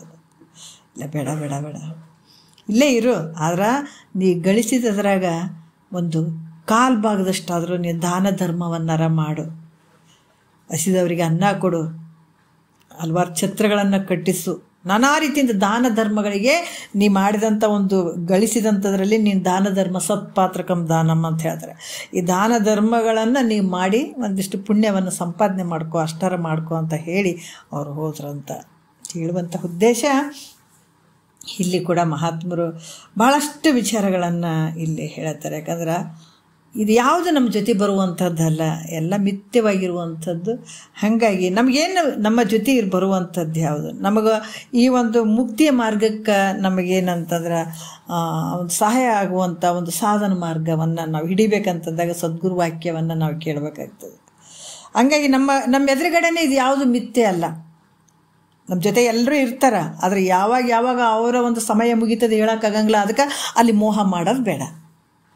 ಯಾವ್ದು ಗ್ಯಾರಂಟಿ ಇಲ್ಲ, ಇಲ್ಲಿ ಯಾವುದು ಗ್ಯಾರಂಟಿ ಇಲ್ಲ. ಯಾರ ಮೇಲ್ಗಡೆ ಇರುವಂಥ ಪ್ರೀತಿ ಕೂಡ ಗ್ಯಾರಂಟಿ ಇಲ್ಲ. ಅದಕ್ಕೆ ಸತಿಪುತ್ರರೆನ್ನವರೆಂದು ನೆಚ್ಚಿರುವೆ, ಮರಣ ಕಾಲದಿ ನಿನ್ನ ಹಿಂದೆ ಬಹರೆ, ಇರುವ ದ್ರವ್ಯವೆಲ್ಲವನ್ನು ಕೊಟ್ಟು ಕಳಿಸುವರೆ, ಯಮಪುರದ ಬಾಧೆಯನ್ನು ಬಂದು ಬಿಡಿಸಿಕೊಂಬುವರೆ. ಎಲ್ಲ ನನ್ನವರು ಅಂತೀರಿ, ಹೆಂಡತಿ ಮಕ್ಕಳು ನನ್ನವರು ಅಂತೀರಿ, ರೊಕ್ಕ ರೂಪಾಯಿ ನನ್ನವ್ರು ಅಂತೀರಿ. ನೀನು ಸ್ವಲ್ಪ ಬಿದ್ದು ನೋಡು, ಎಲ್ಲರ ಮುಖಗಳು ಹೆಂಗಾಗ್ತವ. ನೀನು ಚಂದ ದುಡ್ದು ಹಾಕಾಗ ಎರಡೂ ಕಡೆ ತಗೋತಾರೆ. ಬರೀ ಗಂಡಿಗೆ ಅಂತ ಹೇಳಕತ್ತಿಲ್ಲ, ಹೆಣ್ಣಿಗೆ ಅಂತ ಹೇಳಕತ್ತಿಲ್ಲ, ವರ್ತಮಾನ ಕಾಲದಂಥ ವಿಚಾರಗಳನ್ನು ಹೇಳಕತ್ತಾರ ಅವರು. ನೀನು ದುಡ್ಡು ತಂದು ಕೊಟ್ಟಾಗ ಹೆಂಡ್ತಿನೂ ಜೀವ ಮಾಡ್ತಾಳೆ, ಮಕ್ಕಳು ಜೀವ ಮಾಡ್ತಾರೆ. ಹೆಂಡ್ತಿ ಅದಕ್ಕೆ ಚಂದ ದುಡ್ದಾಕ ಗಂಡನೂ ಜೀವ ಮಾಡ್ತಾನೆ, ಮಕ್ಕಳು ಮರಿಗಳು ಬಂದು ಬಳಗೋರು ಎಲ್ಲರೂ ಜೀವ ಮಾಡ್ತಾರೆ. ನಿನ್ನ ಕಡೆಯಿಂದ ಏನೂ ಆಗದೆ ಇದ್ದಾಗ ಒಂದು ಸ್ವಲ್ಪ ನೀನು ನೆಲಕ್ಕೆ ಬಿದ್ದಾಗ ಗೊತ್ತಾಗ್ತದೆ ಅವ್ರವ್ರ ಪ್ರೀತಿಗಳು ಹೆಂಗೆ ಅದಾವ ಅಂತ ಹೇಳಿಬಿಟ್ಟು. ಅವ್ರವ್ರು ಎಷ್ಟಿಷ್ಟು ಪ್ರೀತಿ ತೋರಿಸ್ತಾರಂತ ನಿನಗೆ ಗೊತ್ತಾಗೋದು ನೀ ಬಿದ್ದ ಕಾಲಕ್ಕೆ. ನೀ ಎದ್ದು ಚೆನ್ನಾಗಿ ದುಡಿಯೋ ಕಾಲಕ್ಕೂ ಗೊತ್ತಾಗಂಗಿಲ್ಲ, ನೀ ಬಿದ್ದ ಕಾಲಕ್ಕೂ ಗೊತ್ತಾಗ್ತದೆ ಯಾರ್ಯಾರು ಪ್ರೀತಿ ಏಟಿಟ್ಟದಾವ ಅಂತ. ಇದನ್ನು ತಿಳ್ಕೊಂಡಂಥ ಮಹಾತ್ಮರು ಅವ್ರು ಪ್ರೀತಿ ಮಾಡಿದ್ರೇಟು, ಅವ್ರು ಬಿಟ್ರೇಟು. ಅವ್ರು ತಿಳ್ಕೊಂಡೇ ಬಿಟ್ಟಾರೆ. ಯಾರು ಪ್ರೀತಿಗಳು ಶಾಶ್ವತ ಅಲ್ಲ, ಯಾರು ಶರೀರಗಳು ಶಾಶ್ವತ ಅಲ್ಲ. ಎಲ್ಲರೂ ತಮ್ಮ ತಮ್ಮ ಕರ್ಮಕ್ಕಾಗಿ ಶರೀರವನ್ನು ತೊಟ್ಕೊಂಡು ಬಂದಾರ. ಮಕ್ಕಳಂತೂ ಗುತ್ತಿಗಿಡಂಗಿಲ್ಲ, ಹೆಂಡತಿ ಅಂತ ಗುತ್ತಿಗಿಡಂಗಿಲ್ಲ. ಏನು ಹಿಂದೂ ಇರಲಿಲ್ಲ, ಮುಂದೂ ಇಲ್ಲ, ನಡು ಮಾತ್ರ ತೋರಕತ್ತದ. ಯಾವುದು? ಈ ಶರೀರವನ್ನು ಹಿಡ್ಕೊಂಡೆ.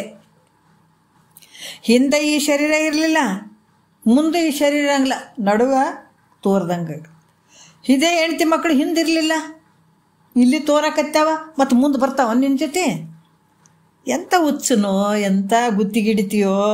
ಒಂದು ಸಲ ಈ ಶರೀರ ಹೋಯ್ತು ಅಂದ್ರೆ ಅವ್ರು ಯಾರೋ ನೀನು ಯಾರೋ. ಅಲ್ಲಿ ಮ್ಯಾಲೆ ಹೋದಗಳನ್ನೇ ನಮ್ಮಪ್ಪ ನನಗಾಗಿ ದುಡ್ದ, ನನಗಾಗಿ ಮಾಡ್ದ, ಇಷ್ಟು ದುಡ್ದಿಟ್ಟು ತಾನು ಹಂಗೆ ಹೋಗ್ಬಿಟ್ಟಂತೆ ಯಾರನ್ನ ಬಂದು ಹೇಳ್ತಾರ ನಿನಗಲ್ಲಿ? ಯಮಧರ್ಮ ಒದ್ಕಂತೂ ಹೋಗ್ಬೇಕಾದಾಗ ನಮ್ಮಪ್ಪ ನಮ್ಮ ಸಲಕ್ಕೆ ಜೀವನ ತೇಯ್ದು ಬಿಟ್ಟನಪ್ಪ, ಹೊಡಿಬೇಡಪ್ಪ ಅಂತ ಬಂದು ಹೇಳ್ತಾರ ನಿನಗೇನಾರ? ಎಂಥ ಹುಚ್ಚನೋ ನೀನು. ಏನಾರ ಬಿಡಿಸ್ಕೊಂಬವ್ರೆ. ಅದಕ್ಕೆ ಹೇಳ್ತಾರೆ ಸತಿ ಪುತ್ರರು ಎನ್ನವರೆಂದು ನೆಚ್ಚಿರುವೆ. ನೀನು ಮೂರ್ಖ ಅನ್ಲಾರ್ದು ಏನು ಹೇಳ್ತಾರೋ, ನಡು ಮೂರ್ಖ ಅಂತ ಹೇಳ್ತಾರೆ ಮಹಾತ್ಮರು. ಹೆಂಗೆ ಬಿಚ್ಚುತ್ತಾರೆ ನೋಡ್ರಿ. ಸತಿ ಪುತ್ರರು ಎನ್ನವರೆಂದು ನೆಚ್ಚಿರುವೆ, ಮರಣ ಕಾಲದಿ ನಿನ್ನ ಹಿಂದೆ ಬಾರೆ. ಇರುವ ದ್ರವ್ಯವೆಲ್ಲವನ್ನು ಕೊಟ್ಟು ಕಳಿಸುವರೆ, ಯಮಪುರದ ಬಾಧೆಯನ್ನು ಬಂದು ಬಿಡಿಸಿ ಕೊಂಬುವರೆ. ಅವರು ನೀನು ರೊಕ್ಕ ಕೊಡಲಿಲ್ಲ, ಎಲ್ಲ ರೊಕ್ಕ ಗಳಿಸಿ ಇಟ್ಕೊಂಡು ಕುಂತೆ ಅಂದ್ರೆ ನೀನು ಕುತ್ತಿಗೆಸಿಗೆ ಸಾಯಿ ಹೊಡ್ಯಕ್ಕೆ ರೆಡಿ ಇರ್ತಾರಪ್ಪ. ತಿಳ್ಕೊ. ಎಲ್ಲರದಂತಲ್ಲ, ನಡೀತಿರ್ತಾವೆ ನೋಡ್ರಿ ಘಟನೆಗಳು, ಇವೆಲ್ಲ ನಡೀತಿರ್ತಾವೆ. ನಾವು ಇವಾಗ ಭಾಳ ಕೇಳ್ತೀವಿಲ್ಲ. ರೊಕ್ಕ ಸಲಕ್ಕೆ ತಂದೆ ತಾಯಿನ ಕೊಲೆ ಮಾಡಿದವ್ರು ಅದಾರ, ಮಕ್ಕಳನ್ನು ಕೊಲೆ ಮಾಡಿದವ್ರು ಅದಾರ, ಎಲ್ಲ ತಮ್ಮ ಸ್ವಾರ್ಥಕ್ಕೆ.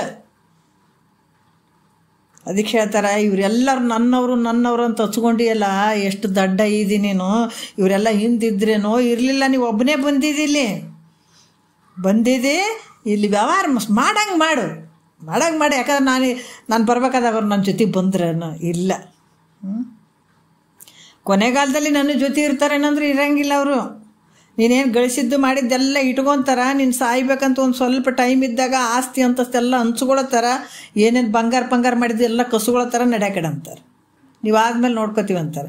ನೀನು ಗುರುಗಳು ಬಂದಾರ್ರಿ, ಅಲ್ಲಿ ಒಂದು 2-3 ದಿವಸ ಪ್ರವಚನ ಐತ್ರಿ, ಹೋಗಿ ಸ್ವಲ್ಪ ಕೇಳ್ರಿ ಅಂದ್ರೆ ಮನೆ ಬಿಡಂಗಿಲ್ಲ ರೀ ನಮಗಂತೀವಿ. ಮನೆ ಬಿಡೋಕ್ಕಾಗಂಗಿಲ್ಲ ರೀ. ಮನೆ ನಾವು ಇರಲಿಲ್ಲ ಅಂದ್ರೆ ಮನ್ಯಾಗ ನಡೆಯೋದೇ ಇಲ್ಲ ಅಂತೀವಿ ನಾವು. ಅವ್ರ ಮನೆಯವ್ರು ಅಂತಾರೆ ನೀ ಸತ್ತು ನೋಡು ಹೆಂಗೆ ನಡೆಸ್ತೀವಿ ನಾವು ಮನ್ಯಾಗ ಅಂತ ಅವರು ಅಂತಾರೆ. ಇವೆಲ್ಲ ನೋಡ್ರಿ ಹೆಂಗದವ. ನೀವು ಮೊದಲು ಸಾಯಿ ಅಂತಾರೋ. ಹಂಗಂದ್ರೂ ಕೂಡ ಈಕೆ ಹೋದ್ಮೇಲಾದರೂ ಕೂಡ ಇವ್ರು ಹೋದ್ಮೇಲಾದರೂ ಕೂಡ ಅವ್ರೇನು ಉಪವಾಸ ಸಾಯ್ತಾರೇನೋ ಇಲ್ಲ.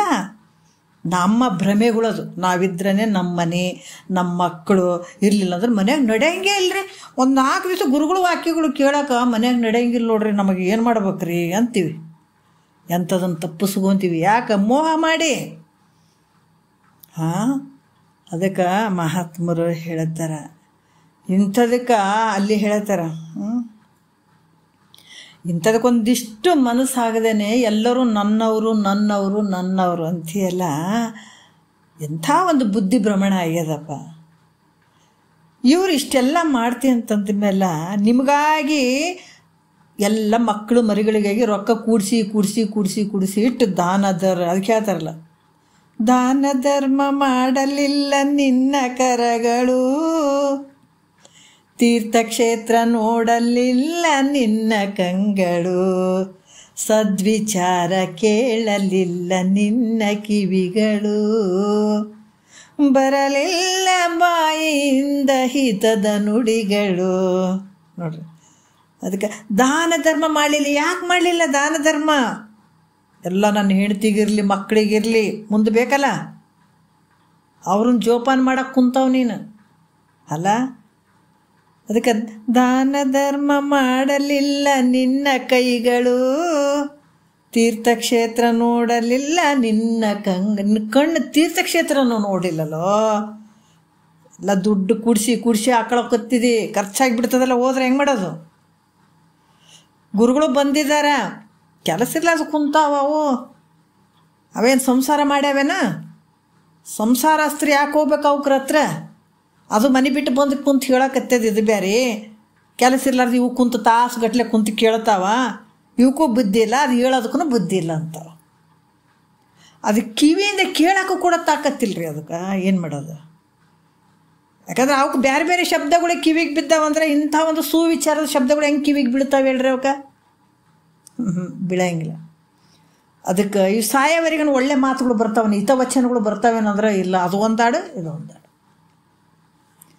ಅದಕ್ಕೆ ಬರಲಿಲ್ಲ ಬಾಯಿಯಿಂದ ಶಿವ ಅಂತ ಶಬ್ದ ನುಡಿಯೋಕ್ಕಾಗಂಗಿಲ್ಲ. ಅದಕ್ಕೆ ಕೊನೆಗಾಲದಲ್ಲಿ ಪರಮಾತ್ಮ ಏನು ಹೇಳ್ಯಾದನ, ನೀ ಏನು ಬೆಳೆ ಹಾಕ್ಕೋತಿದ್ದಿ ಅದು ಫಲ ಸಿಗ್ತದ ಕೊನೆಗಾಲದಲ್ಲಿ. ಮತ್ತು ಬರೀ ಹೆಣ್ತಿ ಮಕ್ಕಳು ರೊಕ್ಕ ರೂಪಾಯ ಆ ಹೊಲ ಈ ಹೊಲ ಆ ನೌಕರಿ ಈ ನೌಕರಿ ರೊಕ್ಕ ಜಮಾ ಇಡೋದು ಇಂಥವೆಲ್ಲ ನಾ ಮಾಡ್ಕೊಂತ ಕುಂತೀನಿ ಅಂದ್ರೆ ಮತ್ತು ಇದ್ರ ಫಲನೇ ಸಿಗ್ತದೆ ಮುಂದೆ. ಬರೀ ಅವೇ ಕಣ್ಣು ಮುಂದೆ ಬರ್ತಾವೆ. ಯಾರು ರೊಕ್ಕ, ಯಾರಿಗೆ ಎಷ್ಟು ರೊಕ್ಕ ಕೊಟ್ಟೆ, ಯಾರು ಎಷ್ಟು ಖರ್ಚು ಮಾಡಿದರು, ಎಷ್ಟು ರೊಕ್ಕ ನಾನು ಆಲ್ಮರೆಗಿಟ್ಟೆ, ಎಷ್ಟು ನಮ್ಗೆ ಇದಾಯಿತು, ವ್ಯರ್ಥ ಆಯಿತು, ಹೆಂಡ್ತಿ ಇಷ್ಟು ಖರ್ಚು ಮಾಡಿದಳು, ಮಕ್ಕಳು ಇಷ್ಟು ಹಾಳು ಮಾಡಿದರು, ತೊತ್ತೊ ಅನ್ನೋದು ಹತ್ಕೊಂತ ಹೋಗೋದು. ಕೊನೆಗೆ ಮತ್ತು ಅದೇ ರಿಸಲ್ಟ್ ಇರ್ತದೆ. ರಿಸಲ್ಟ್ ಏನಿರ್ತದೆ? ನೀ ಏನು ಓದಿರ್ತೀವಿ ಅದ್ರ ರಿಸಲ್ಟ್ ಇರ್ತದೆ. ಏನು ಬೆಳೆ ಹಾಕಿರ್ತೀವಿ, ಏನು ಬೀಜ ಹಾಕಿರ್ತೀವಿ ಅದ್ರ ಫಲ ಇರ್ತದೆ ಕೊನೆಗೆ. ಮತ್ತು ಅಲ್ಲಿ ಪರಮಾತ್ಮ ಬಂದು ನಿನಗೆ ಶಿವ ಅನ್ನಪ್ಪ, ನಿನಗೆ ಸುಖದಿಂದ ಇಡ್ತೀನಪ್ಪ ಅಂತ ನನ್ನಲ್ಲಿ. ಯಾಕೆ ನೀ ಆ ಕೆಲಸನೇ ಮಾಡ್ಕೊಂಡಿಲ್ಲಲ್ಲ? ಆತಗ ನಿನ್ನ ಮೇಲೆ ಪ್ರೀತಿ ಹುಟ್ಟಾಕ ಪರಮಾತ್ಮಗ ಪ್ರೀತಿ ಹುಟ್ಟಾಕ ನೀ ಕೆಲಸ ಮಾಡ್ಕೊಂಡ್ರಿ ಅಲ್ಲ ಆತಗ. ಅಯ್ಯೋ ಪಾಪ ನನ್ನ ಭಕ್ತ ಅದನಪ್ಪ, ಇಷ್ಟು ದಿವಸ ನನ್ನನ್ನು ಬಿಟ್ಟು ಬೇರೆ ಅನ್ಯ ಏನು ಸ್ತುತಿ ಮಾಡಿಲ್ಲ, ನನ್ನನ್ನು ಸ್ಮರಣೆ ಮಾಡ್ಯಾನ, ನನ್ನ ಭಕ್ತ ಅದನ್ನು ಓಡೋಗ ಆತನ ಮುಂದೆ ನಿಂತು ಅದಕ್ಕೆ ಶಾಂತಿ ಕೊಡ್ಬೇಕು ಮನಸ್ಸಿಗೆ ಅಂತ ಓಡಿ ಬರ್ತಾನೆ ನನ್ನತ್ತ ನಿನಗೆ. ಹಾಂ, ಆವಾಗ ಯಮಧರ್ಮ ಬರ್ತಾನೆ ಉರಿ ಮೀಸಿಟ್ಕೊಂಡು ಒದ್ದು ಹೇಳ್ಕೊಂಡು ಹೋಗಕ್ಕೆ. ಹೌದಲ್ಲ? ಅದಕ್ಕೆ ಸದ್ವಿಚಾರ ಬರಲಿಲ್ಲ ಅವಾಗ ನಿನಗೆ ಶಿವಾಯ ನಮನಕ್ಕೆ ಕೂಡ ಬಾಯಿಗೆ ಬರೋಂಗಿಲ್ಲ. ಯಾಕಂದ್ರೆ ಅದನ್ನು ಬಿತ್ಕೊಂಡಿಲ್ಲಲ್ಲ ನೀನು ಅದು ಮಾಡ್ಕೊಂಡೇ ಇಲ್ಲ ಅಂದಾಗ ನಿನಗೆ ಹಿತವಚನಗಳು ಹೆಂಗೆ ಬರ್ತಾವ? ಬರೋಂಗಿಲ್ಲ. ಅದಕ್ಕೆ ಮರಣಕಾಲದಿ ನಿನ್ನ ಹಿಂದೆ ಬಹರೆ. ಇವರೆಲ್ಲ ಏನು ಹೆಂಡ್ತಿ ಮಕ್ಕಳು ಮರುಗಳು ರೊಕ್ಕ ರೂಪಾಯಿ ಅಂತೇಳಿ ನೀ ಬಚ್ಚಿ ಇಟ್ಟು ಹೋಗ್ತಿದ್ದಲ್ಲ, ಅವಾಗ ಯಮ ಧರ್ಮನ ಕೈಯಾಗ ಏನು ಅನುಭವಿಸ್ತಿದ್ದು ಯಮದೂತರು ಬಂದು ನಿನಗೆ ಒದ್ದು ಹೇಳ್ಕೊಂತ ಹೋದಾಗ ಅವಾಗ ಇವ್ರ ಹೆಂಡ್ತಿ ಮಕ್ಕಳು ಅಪ್ಪ ನನ್ನ ಗಂಡ ನನ್ನ ಸಲುವಾಗಿ ದುಡ್ದು ಅನ್ನುವಂಥದ್ದು. ಗಂಡ ಹೋಗಿ ನನ್ನ ಹೆಂಡ್ತಿ ಒಂದು ಕಡೆ ಪ್ರವಚನ ಕೇಳಕ್ಕೆ ಹೋಗಿಲ್ಲ, ಒಬ್ಬ ಏನೇನು ದಾನ ಧರ್ಮ ಮಾಡಿಲ್ಲ, ನನ್ನ ಸಂಸಾರಕ್ಕಾಗಿ ಆಕೆ ಜೀವನನೇ ತೇಜ್ಬಿಟ್ಟಾಳಂತ ಗಂಡ ಬಂದು ಹೇಳ್ತಾನೆ ಯಮಧರ್ಮಗೆ. ಅದಕ್ಕೆ ಹೇಳೋದಿಲ್ಲ ಸಂಸಾರ ಮಾಡಬೇಕಿಲ್ಲ ಅಂತ ಇಲ್ಲ. ಎಲ್ಲರೂ ಭೂಮಿ ಮೇಲೆ ಹುಟ್ಟಿ ಬಂದಂಥ ಪ್ರತಿಯೊಬ್ಬ ಮಾನವರು ಇದನ್ನು ಪಡ್ಕೊಳ್ಳಿಕ್ಕೆ ಅಧಿಕಾರ ಉಳ್ಳಂಥವ್ರು ಇದನ್ನೇ ಮಾಡ್ಕೊಳ್ಬೇಕು. ಏನು ಶರೀರ ತೊಟ್ಕೊಂಡು ಭೂಮಿಗೆ ಭಾರ ಆಗಬಾರ್ದು. ಭೂಮಿಗೆ ಬಂದೀವಿ ಅಂತಂದ್ರೆ ಪರಮಾತ್ಮಗೆ ಭಾಷೆ ಕೊಟ್ಟದ್ದನ್ನು ನಾವು ಅದನ್ನು ಆಚರಣೆಗೆ ತರಬೇಕಿಲ್ಲಿ. ಅದಕ್ಕಾಗಿ ಭೂಮಿಗೆ ಬಂದೀವಿ ಅಂದ್ರೆ ಭೂಮಿಗೆ ಭಾರ ಆಗಬಾರ್ದು. ಯಾವಾಗ ನಾವು ಇದನ್ನು ತಿಳ್ಕೊಳ್ಳಿಲ್ಲ ಅಂದ್ರೆ ಭೂಮಿಗೆ ಭಾರ ಆದಂಗೆ. ನೀ ಎಷ್ಟು ವರ್ಷನೇ ಇರು, 100 ವರ್ಷ ಇದ್ರೂ ವ್ಯರ್ಥನೇ ಜೀವನ. ಅದಕ್ಕೆ ಆ ಥರ ಸ್ಥಿರ ಮುಕ್ತಿ ಪಡೆಯದ ನರ ಜನ್ಮ ಬೇಕೆ, ಪರಮಾನ ನೆಲೆಗಾಣದ ಅತಿಜಾಣ್ಮೆ ಏಕೆ. ಎಷ್ಟು ಅದ್ಭುತವಾಗಿ ಹೇಳ್ತಾರಲ್ಲ. ಅದಕ್ಕೆ ಎಷ್ಟು ನೀನು ಭಾಳ ಮಾಡಿದ್ದೀನಿ ಅಂದರೆ ನಿನ್ನ ಜಾಣ್ಮೆ ಏನು ಅಲ್ಲಪ್ಪ. ಅದಕ್ಕೆ ಸ್ಥಿರ ಮುಕ್ತಿ ಅಂದ್ರೆ ಯಾವ ಸದಾಕಾಲ ಆನಂದವಾಗಿರುವಂಥದ್ದು ಆ ಮುಕ್ತಿ ಆನಂದವನ್ನು ಪಡ್ಕೊಳ್ಳೋದಿದ್ರೆ ಇಂಥ ಮಾನವ ಶರೀರ ಇದನ್ನು ಇಟ್ಕೊಂಡು ಏನು ಮಾಡ್ತೀವಿ? 100 ವರ್ಷ ಎದಕ್ಕೆ ಸಾಯ್ತಿ ಇದ್ಕೊಂಡು? ಇದು ಓದ್ ರೇಟ್ ಬಿಟ್ಟು ರೇಟ್ ಇದು ವ್ಯರ್ಥ ಅಲ್ಲ. ಪಶು ಪಕ್ಷಿಗಳ ಜೀವನ ನಿಂದೇನಪ್ಪ? ನಿಂದು ವ್ಯರ್ಥ, ಎಲ್ಲ ವ್ಯರ್ಥಪ್ಪ. ಅದಕ್ಕೆ ಮಹಾತ್ಮರು ಏನು ಹೇಳ್ತಾರೆ, ಯಾವುದಕ್ಕೆ ಭಾವ ಇಟ್ಕೊಳ್ಬೇಕು, ಇಂಥವಕ್ಕೆಲ್ಲ ಮೋಹ ಇಟ್ಕೊಳ್ಬೇಡಪ್ಪ. ಹೆಂಡ್ತಿ ಮಕ್ಕಳು ಯಾವ ನಿನ್ನವ್ರಲ್ಲ, ನಿನ್ನ ಶರೀರನೇ ನಿನ್ನದಲ್ಲ ಅಂದಾಗ ಹೆಂಡ್ತಿ ಎಷ್ಟು ದಿವಸ ಇರ್ತಾಳೆ ಆಕಿ? ಹೌದಪ್ಪ, ಗಂಡ ಹೆಂಡ್ತಿ ಭಾಳ ಚಂದ ಇರ್ತೀವಿ, ಎಷ್ಟು ದಿವಸ ಇರ್ತೀವಿ? ಇವ್ರದ್ದು ಮುಗ್ದಾಗ ಇವ್ರು ಹೋಗ್ತಾರೆ, ಗಂಡ ಮುಗ್ದಾಗ ಗಂಡ ಹೋಗ್ತಾನೆ, ಹೆಂಡ್ತಿ ಮುಗ್ದಾಗ ಹೆಂಡ್ತಿ ಹೋಗ್ತಾರೆ. ಮತ್ತೆ ಮುಂದೆ ಕಲಿತೀವೇನು? ಇಲ್ಲ, ಏನಿಲ್ಲ. ಅವರೆಲ್ಲ ನಾವೆಲ್ಲ ಹಿಂದೆ ಅವರೆಲ್ಲಿದ್ರೋ ನಾವೆಲ್ಲಿದ್ವಿ, ಇಲ್ಲಿ ಬಂದು ಸೇರಿಬಿಟ್ಟಿವಿ ಸಂತೆಗೆ ಸೇರಿದಂಗೆ. ಹೌದಲ್ಲ? ಅದಕ್ಕೆ ಸಂತ್ಯಾಗ ಬಂದೀವಲ್ಲ, ಸಾಮಾನು ಬಿಡದೆಯಲ್ಲ, ನೆನಪೀಲೆ ಕೊಡಬೇಕೆಲ್ಲ, ತಿರುಗೆಂದು ಬರೋದಿಲ್ಲ. ಸಂತ್ಯಾಗ ಬಂದಿದ್ದೀವಿ, ಎಲ್ಲ ಬಂಧು ಬಳಗ ಎಲ್ಲರೂ ಕಂಡಂಗೆ ಆಗಕತ್ತಿದ್ದೀವಿ, ಎಲ್ಲ ಹೆಂಡ್ತಿ ಮಕ್ಕಳು ಸಂಸಾರ ಅಂತ ಎಲ್ಲ ತೋರ್ದಂಗೆ ಆಗತ್ತದ. ಎಷ್ಟೊತ್ತಿರ್ತದೆ? ಸ್ವಲ್ಪ ಹೊತ್ತು. ಮತ್ತು ಸಂತಿ ಮುಗಿದ್ಗಳನ್ನ ಅಲ್ಲಿ ಯಾರೂ ಇರೋಂಗಿಲ್ಲಲ್ಲ. ಹಂಗೆ ಇದು ಕೂಡ. ಅದಕ್ಕೆ ಇದನ್ನೆಲ್ಲ ಬಲ್ಲಂಥವ್ರು, ತಿಳ್ಕೊಂಡಂಥವ್ರು ಮತ್ತಿದು ಸತ್ಯ ಅಂತೇಳ್ಬಿಟ್ಟು ಇದ್ರ ಮೇಲೆ ಮೋಹ ಇಟ್ಕೊಂಡು ಕಷ್ಟ ಬಂದಾಗಳು ಅದು, ಸುಖ ಬಂದಾಗ ನಗೋದು, ಮೆರೆದಾಡೋದು ಇಂಥವೆಲ್ಲ ಮಾಡ್ತಾರೆ. ಅಂದರೆ ಇದು ಕನಸಿದ್ದಂಗೆ ಅದು ಕನಸು ಬಿದ್ದದು. ಒಳ್ಳೇದು ಬಂದಾಗ ಕನಸು ಅಂತಾರೆ, ಕಷ್ಟ ಇದ್ದಾಗ ಕೆಟ್ಟ ಕನಸು ಅಂತಾರೆ. ಅಂತ ಮಾತ್ರ ಭಗವಂತನ ಏನೋ ಸದ್ಗುರುವಿನ ವಾಕ್ಯ ಕೇಳ್ಕೊಂತ ಅವರು ಗೆಲ್ಲಕ್ಕೆ ಪ್ರಯತ್ನ ಮಾಡ್ತಾರೆ. ಯಾರು? ಬಲ್ಲಂಥವ್ರು, ತಿಳಿದಂಥವ್ರು ಇದ್ರ ಮೇಲೆ ಮೋಹ ಮಾಡಂಗಿಲ್ಲ. ಈ ವಿಷಯಾದಿಗಳ ಮೇಲೆ ಮೋಹ ಬಿಟ್ಬಿಡ್ತಾರೆ. ಅವ್ರು ಬಿಟ್ಟು ದೂರ ಎಲ್ಲೇನೋ ಹೋಗಿ ಅಡಗ್ತಾರೆ ಅಂತ ಇದ್ರ ಜೊತೆನೇ ಇರ್ತಾರೆ. ಇದ್ರ ಮೇಲೆ ಮೋಹ ಇಟ್ಕೊಳಂಗಿಲ್ಲ, ಎಲ್ಲ ಬಿಟ್ಟಿರ್ತಾರೆ. ಇದ್ರ ಮೇಲೆ ಯಾವುದು ಆಸೆನೂ ಇಲ್ಲ, ಅದ್ರ ಮೇಲೆ ಮೋಹನೂ ಇಲ್ಲ, ಉದಾಸೀನ ಭಾವದಿಂದ ಇರ್ತಾರೆ. ಅದ್ರ ಮೇಲೆ ಯಾವ ರೀತಿಯಿಂದ ಮೋಹ ಮಾಡೋಕ್ಕೆ ಹೋಗಂಗಿಲ್ಲ. ಅವ್ರಿಗೆ ಗೊತ್ತಿರ್ತದೆ ಅವ್ರಿಗೆ, ಬಲ್ಲ ಅಂಥವ್ರು. ಅದಕ್ಕೆ ಹಂಗೆ ತಿಳ್ಕೊಳಪ್ಪ ನೀನು ಅಂತ ನಮಗೆಲ್ಲರಿಗೆ ನಿಜಗೊಂಡ್ರು ಉಪದೇಶ ಮಾಡ್ತಾರೆ. ಇದು ಉಪದೇಶ ನೋಡ್ರಿ. ನೋಡೋಣ ಮತ್ತೆ ನಾಳೆ ಹೆಂಗೆ ಕರ್ಕೊಂಡು ಹೋಗ್ತಾರೆ ಅವರು. ನಾವು ನಂಬಿದ್ದೀವಿ, ನಮ್ಮನ್ನು ಕೈ ಯಾವತ್ತು ಬಿಡಲ್ಲಲ್ಲ ಗುರುಗಳು, ಕರ್ಕೊಂಡು ಹೋಗ್ತಾರೆ. ಒಂದೆರಡು ಮಾತು ಗುರುಗಳ ಪಾದಕ್ಕೆ ಅರ್ಪಿಸಿ ಹರವು.